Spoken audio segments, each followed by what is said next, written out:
In 1898, it's a long time ago, the Spanish-American War was started by newspapers crying, "Remember the Maine." Well, the Maine was an American ship that exploded in Havana Harbor. And the newspapers quickly, particularly the New York World, started pushing articles saying we need to have a war with Spain over this. Remember the Maine, they blew it up. That was utterly fake news. It wasn't true, and it led to a war. So, fake news is not a new thing.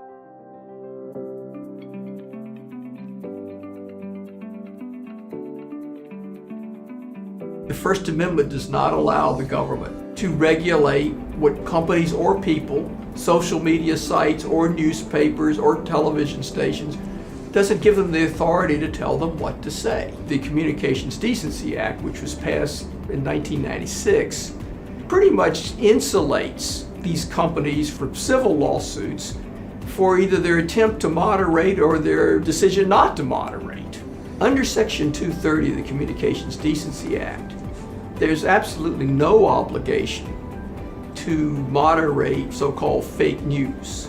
The exceptions to the Communications Decency Act basically refer to things that would be violations of federal criminal law or things that would be involved in some way with sex trafficking. There is no legal obligation for social media platforms to moderate anything other than things which would be criminal. The kind of things that have been discussed in the hearings about Facebook and in the hearings where Facebook CEO Mark Zuckerberg was testifying to deal with things like so-called fake news.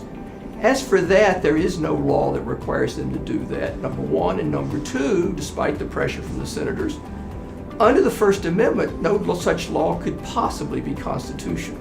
This is none of those things. As the law stands, they're completely immune from liability for either trying to edit out or not trying to edit out things which might be deemed as fake news. More fundamentally, the First Amendment provides very strong protection against any kind of legislative intent to require social media sites to edit and censor so-called fake news. For one thing, the news that they're talking about is basically what's known as political speech. And the Supreme Court has said for years that the most important type of speech that the First Amendment protects is political speech. And the reason for that is very fundamental.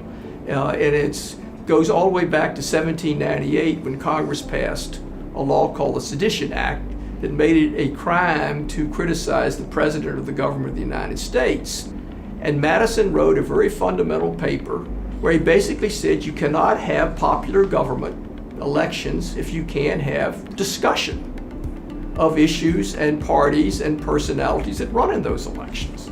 Like any other kind of media, the government cannot dictate what it calls news, and particularly on matters of public interest that would be politics, whether they think it's fake or not fake. The First Amendment is broad protection, maybe broader in this country than anywhere else in the world. But there really are no extra protections that the press has over other forms of expression. Intuitively, people might think that the press has a higher standard of truthfulness, but in reality they don't. Pretty much just as the press doesn't get any extra leeway that the rest of us don't have, it also doesn't have any extra obligations that we don't have. If I defame you and it's not true, I could be liable just as the press could be. No more, no less.